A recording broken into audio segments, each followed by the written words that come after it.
नमस्कार दोस्तों, सरकारी टेबल पर आप सभी के साथ फिर से एक नई इन्फॉर्मेटिव वीडियो के साथ। तो जिन लोगों ने चैनल को सब्सक्राइब नहीं किया, जो हमारे चैनल पर नए हैं, पहले वो चैनल को सब्सक्राइब करने, वीडियो को लाइक और शेयर कर दीजिए। सीधा मुद्दे की बात करते हैं। जैसा कि आप सबको पता है और आपने थंबनेल में पढ़ा होगा कि एसएससी जीडी ने अपना नोटिफिकेशन रिलीज़ कर दिया है। यानी एसएससी जीडी ने अपना रिक्रूटमेंट का जो नोटिस है वो आपका रिलीज़ कर दिया है। करीब 25,271 पोस्ट के लिए आपका ये नोटिफिकेशन है, रिक्रूटमेंट है 25,271। तो जितना मतलब हमने सोचा था कि करीब 70 से 80 हज़ार के करीब वैकेंसी आएंगी, या फिर यूँ कहें कि एज में आपको छूट मिलेगी, ये तमाम तरह की चीज़ें हमारे पास थी कि भाई 70 से 80 हज़ार के करीब वैकेंसी आएंगी और काफ़ी लार्ज क्वांटिटी, काफ़ी ज़्यादा मात्रा में वैकेंसी होंगी और बच्चे खुश होकर फॉर्म भरेंगे। लेकिन ऐसा हुआ नहीं। एसएससी जीडी ने नोटिफिकेशन रिलीज़ किया मात्र 25,271 पोस्ट के लिए, जिसमें महिलाओं की तो बिल्कुल ही कम वैकेंसी, करीब 2 से 3 हज़ार के बीच में है, कंफर्म मुझे याद नहीं। तो 25,271 पोस्ट के लिए आपका रिक्रूटमेंट नोटिस है। सोच रखा था 70 से 80 हज़ार आपकी रिक्रूटमेंट होगी, आपके वैकेंसीज आएंगी, लेकिन ऐसा नहीं हुआ।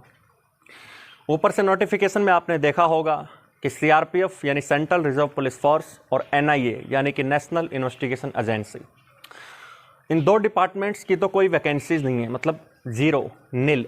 मतलब ना तो सीआरपीएफ ने एसएससी को अपना कोई वैकेंसीज का कोई भेजा एसएससी को, और ना ही भाई आपका एनआईए ने। मतलब ना तो सीआरपीएफ की आपकी कोई वैकेंसी है इस बार एसएससी जीडी के एग्ज़ाम में, और ना ही आपकी एनआईए की। तो दोनों ही ज़ीरो, बिल्कुल नील। अब ऐसा क्यों? क्योंकि हम हमेशा से देखते हैं कि सबसे ज़्यादा एसएससी जीडी की भर्ती में जो फोर्स है, जो सबसे ज़्यादा वैकेंसीज मांगती है, वो कहीं ना कहीं पहले नंबर पर सीआरपीएफ होती है। सीआरपीएफ के अंदर सबसे ज़्यादा वैकेंसीज आती है, उसके बाद बीएसएफ, सीआईएसएफ, इस तरीके से फिर वो बढ़ती चली जाती है। लेकिन इस बार CRPF, central reserve police force ने बिल्कुल भी कोई भी वैकेंसी नहीं दी। एसएससी जीडी के नोटिफिकेशन में सीआरपीएफ की ज़ीरो वैकेंसी है, नील। अब ऐसा क्यों? तो मैं आपको बता दूं कि जो खुशखबरी है, थंबनेल में आपने पढ़ा होगा कि आखिर क्या है। तो वो ये है कि जैसा कि आप सब लोगों को पता है कि जीडी का जो एग्ज़ाम होता है, आपके पैरामिलिट्री फोर्सेस जितनी भी, जैसे बीएसएफ हो गया, सीआरपीएफ होगा, सीआईएसएफ हो गया, आईटीबीपी, आसाम राइफल, उसके अलावा एनआईए, एसएसएफ, इन पोस्ट के लिए जो वैकेंसी या जो रिक्रूटमेंट जो एजेंसी होती है, इनका एग्ज़ाम एसएससी करवाती है।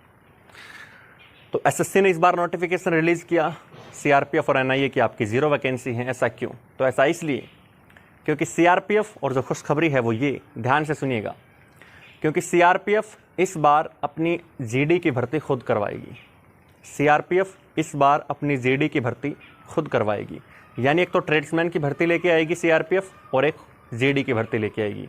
तो इस बार सीआरपीएफ एसएससी के थ्रू भर्ती नहीं करवा रही है, इस बार सीआरपीएफ खुद भर्ती करवाएगी जीडी और ट्रेड्समैन की। ट्रेड्समैन की तो खैर खुद ही करवाती हैं सारी फोर्सेज, बट खास तौर पे जीडी की। इसीलिए एसएससी के नोटिफिकेशन में सीआरपीएफ की ज़ीरो वैकेंसीज उन्होंने शो कर रखी है। कहने का मतलब ये है, जो गुड न्यूज़ आप लोगों के लिए है वो ये कि एसएससी जीडी का जो एग्ज़ाम है उसमें सीआरपीएफ की ज़ीरो वैकेंसी है। और वो ऐसा इसलिए क्योंकि सीआरपीएफ इस बार जीडी का एग्ज़ाम या जीडी की रिक्रूटमेंट खुद जारी करेगी, खुद भर्ती कंडक्ट करवाएगी सीआरपीएफ, यानी एसएससी के थ्रू नहीं करवाएगी। तो कहने का मतलब ये है कि खुश हो जाइए, ये मत सोचना कि भाई सीआरपीएफ ज्वाइन नहीं कर पाएंगे, कोबरा नहीं बन पाएंगे, है ना। बहुत से लोगों का ड्रीम होता है कोबरा बनने का, कोबरा कमांडो।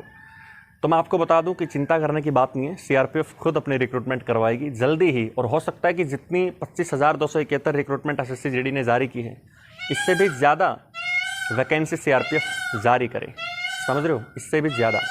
तो ट्रेड्समैन और आपका एसएससी जीडी, सीआरपीएफ इस बार खुद ये एग्ज़ाम कंडक्ट करवाएगी, खुद अपनी भर्ती करेगी, एसएससी के थ्रू नहीं करवाएगी। तो ये मत चिंता कीजिएगा, इस बारे में टेंशन मत लेना कि भाई एसएससी जीडी ने सीआरपीएफ की वैकेंसी नहीं दी।